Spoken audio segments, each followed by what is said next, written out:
आज हम जिनके साथ बैठे हुए हैं उनके पुत्र को, उनके पति को एनकाउंटर कर दिया जाता है, वो व्यक्ति जो समाज के परिप्रेक्ष्य में 2013 से जिस तरीके से इन्होंने बताया कि 2013 से सामाजिक कार्यों में लगातार अपने क्षेत्र के विकास के लिए, स्कूल के लिए, शिक्षा व्यवस्था अच्छे तरीके से हो पाए इसलिए सरकार से मांग करते रहे, लगातार स्वास्थ्य व्यवस्था अच्छे से मिल सके इसलिए वो लगातार मांग करते रहे कि यहाँ अच्छी चिकित्सा व्यवस्था के लिए हॉस्पिटल का निर्माण किया जाए। यहाँ जितनी भी समस्याएं उनके क्षेत्र में रही हैं लगातार वो आवाज उठाते रहे।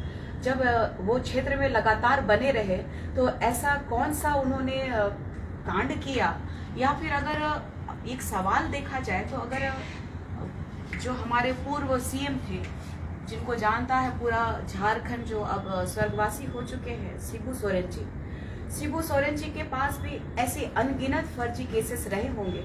मैं उनकी बहन का इंटरव्यू देख रही थी। उनकी बहन ने कहा कि पुलिस से छुपते छापते कभी जंगल में वो भागते थे, कहीं अपने आप को बचाने के लिए किसी दूसरे के घर में छुपते थे। तो हर एक ऐसा क्रांतिकारी और आंदोलनकारी हमारे झारखंड के परिप्रेक्ष्य में कई ऐसे लोग उभरे हैं जो अपने हक और अधिकार की मांग को लगातार लड़ते रहे हैं और उनके ऊपर फर्जी केसेस लगातार होते रहे। और इसका साक्षात प्रमाण आपने देखा होगा कि अभी हमारे दिशम गुरु जी नहीं रहे, कई हजारों की भीड़ हमारी जो उनको नमन करने के लिए गई। लेकिन ये मूल्य को हमारे माननीय मुख्यमंत्री जी वर्तमान में हेमंत सोरेन जी भी इस बात को समझ नहीं पा रहे हैं और लगातार आदिवासी विरोधी कार्य कर रहे हैं। आदिवासियों को ही टारगेट क्यों किया जा रहा है? सबसे बड़ी बात है कि यहाँ पंकज मिश्रा का नाम आ रहा है और ये पंकज मिश्रा जो लगातार अपने गतिविधियों से, कुकर्मों से वो प्रचलित रहे हैं अपने झारखंड में। आप लोगों को याद होगा, सारी मीडिया ने प्रखरता से दिखाया था 4 साल पहले 3 मई को रूपा तिर्की की हत्या हो जाती है और उस समय भी इतना बवाल हुआ था कि उनको न्याय दिलाने के लिए, लेकिन ऐसी उनके पीछे क्या ताकत छुपी हुई थी कि पंकज मिश्रा बच गए। अभी भी ये प्रकरण दिख रहा है। जिस तरीके से 2 महीने पहले का स्टेटमेंट है कि जितने भी क्षेत्र में जो ज्यादा बोलेगा, जो एक्टिविटीज क्रिमिनल्स की होगी या फिर कोई ऐसा एक्टिविटीज करे जो सरकार के खिलाफ हो तो उनकी हत्या हो जाएगी। तो क्या मैं पूछना चाहती हूँ आप लोगों के माध्यम से, पंकज मिश्रा क्या एसपी है? पंकज मिश्रा क्या वो थानेदार है? पंकज मिश्रा क्या प्रशासन का कोई ऐसा नुमाइंदा है जो कि वो जवाबदेही हो सकता है? लेकिन इस झारखंड राज्य का जब से हेमंत सोरेन जी हमारे झारखंड के मुख्यमंत्री बने हैं, ना स्वास्थ्य व्यवस्था हमारे ग्रामीणों को मिल रही है, ना शिक्षा की व्यवस्था मिल रही है। आज भी कई क्षेत्रों में जाइएगा तो गांव में पुल नहीं है, अच्छा पानी पीने के लिए पानी नहीं है। ये जो शहर आप देख रहे हैं, ये चकाचौंध जो दिख रहा है, ये इसकी परिकल्पना हमारे झारखंड के शहीदों ने नहीं किया था। हमारे ग्रामीणों को जो समस्याएं हो रही हैं, आज हमें ये महसूस हो रहा है कि हमें ग्राम सभा क्यों पारित नहीं करने दिया गया, पेशा कानून क्यों नहीं लागू किया जा रहा है। तो ये जो हमारे झारखंड में जो हमारे हांसला भाई जो अब स्वर्गवासी हो गए हैं, दुख की बात है, चिंता का विषय है कि अगर उठाया गया, उनको पूछताछ किया गया, उनके हाथ जब हथकड़ी से बंधे हुए थे तो उन्होंने जब लूटपाट भी किया, चलिए आपने हथियार भी लूट लिया, तो गोली अगर भागता है तो कहाँ लगता है? गोली लगता है पीठ में। एक भी पीठ में गोली नहीं लगी है, जिससे पूरा स्पष्ट पता चलता है कि प्रशासनिक पदाधिकारी जितने भी लोग हैं आज गुंडे प्रवृत्ति के हो गए हैं और आज हमारे झारखंड के मूलवासी और आदिवासियों के ऊपर लगातार प्रहार कर रहे हैं। आज हमारा आदिवासी और मूलवासी जल जंगल जमीन और बुनियादी सुविधाओं के लिए लड़ रहा है, उसी तरह से हमारे हांसदा भाई भी लगातार अपने क्षेत्र के लिए लड़े। क्या हेमंत सोरेन जी उन 200-300 बच्चों को क्या गोद लेंगे? क्या हेमंत सोरेन जी उनकी जिम्मेदारी लेंगे? क्या उन्होंने अपना बाप खोया तो इतना पूरा समाज के सामने उन्होंने कहा और उनका दुख को भी हमारे पूरे समाज के लोगों ने, सभी बिरादरी के लोगों ने दुख और दर्द को प्रकट करने के लिए नेमरा पहुंचे। आप नेमरा गांव ही देख लीजिए ना, वहां सड़कें नहीं थी।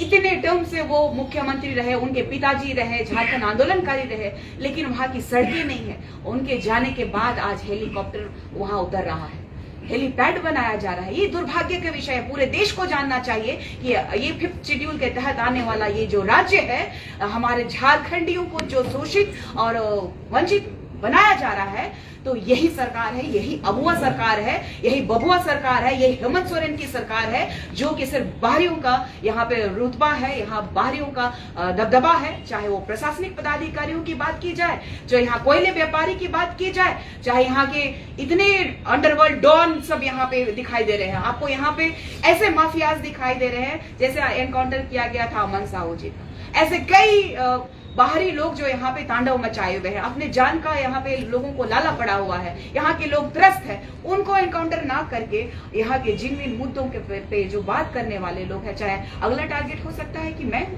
अगला टारगेट हो सकता है कि हमारे भाई हो, जो लोग भी इस समस्या को उजागर कर रहे हैं, जो भी हक अधिकार की बात कर रहे हैं, लगातार हेमंत सोरेन जी के गुंडों के द्वारा, ये प्रशासनिक गुंडों के द्वारा उनको दबाया जा रहा है, फर्जी केसेस किया जा रहा है, फर्जी एनकाउंटर किया जा रहा है। और ये तो दुर्भाग्य का विषय है कि हमारे झारखंडी भाइयों को और बहनों को, हमारे लोगों को डराया भी जा रहा है कि जो भी आवाज उठाएगा उसकी यही दुर्गति होगी। तो मैं आप लोगों के माध्यम से सभी झारखंड वासियों को, चाहे वो आदिवासी हो चाहे मूलवासी हो, सबको ये कहना चाहती हूँ, एक गुलगुलान कीजिए, क्योंकि एक हमारा एक ही विधायक है, 81 में एक भारी है, टाइगर जयराम महतो जी। माननीय विधायक जी का ये जो पहल है एक सराहनीय है और झारखंड के परिप्रेक्ष्य में एक नया गुलान लेके आएगा। और ऐसे ऐसे फर्जी इनकाउंटर कराने वाले जो हत्यारे हैं, जिसको कहा जाए कि ये हत्या जो हुई है, ये एनकाउंटर नहीं, ये हत्या हुई है। हत्या करने के बाद इन लोगों ने एनकाउंटर शो किया है। अगर नहीं होता हत्या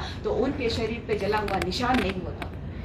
या तो सामने देख लीजिए, चाहे पीछे में देख लीजिए। मुझे लगता है मुझे दिखाना चाहिए आप लोगों को किस तरीके से उनको बुरी तरीके से जला दिया गया। मुझे लगता है कि जांच होगी सही से तो इनकी हत्या हुई है, उसके बाद ही इन लोगों ने एनकाउंटर, फर्जी एनकाउंटर किया है। अगर एनकाउंटर करना होता तो 2013 से समाज सेवी रहे हैं, क्यों नहीं ये मामला उठाया गया? जब 2 केसेस ही बच गए थे, अनुसंधान में चल रहा था, तो ऐसी क्या मजबूरी पड़ गई? पंकज मिश्रा को क्या ऐसा दर्द पड़ा हुआ था कि उनकी हत्या कराने पे उतर गए? और ये जो देख लीजिए, आप सभी देखिए, आप एकदम गौर से दिखाइएगा कि ये जो हत्या का जो पूरा निशान है, आपके कुछ मीडिया कर्मियों ने दिखाया, प्रखरता से दिखाया। इसके बाद देखिए करंट लगाया गया, पीछे में एक भी गोली नहीं मारा गया है। स्पष्ट दिखाई दे रहा है कि एक भी गोली नहीं मारी गई है। कोई भी अगर भागता है तो पीछे से गोली मारा जाता है या फिर कोई वार किया जाता है। आप देखिएगा, पूरी तरीके से देखिए किस तरीके से उनके शरीर पे घाव का निशान है, लेकिन गोली का निशान नहीं। तो इससे स्पष्ट पता चलता है कि प्रशासन पदाधिकारी आज के डेट में सबसे बड़े क्रिमिनल यही है।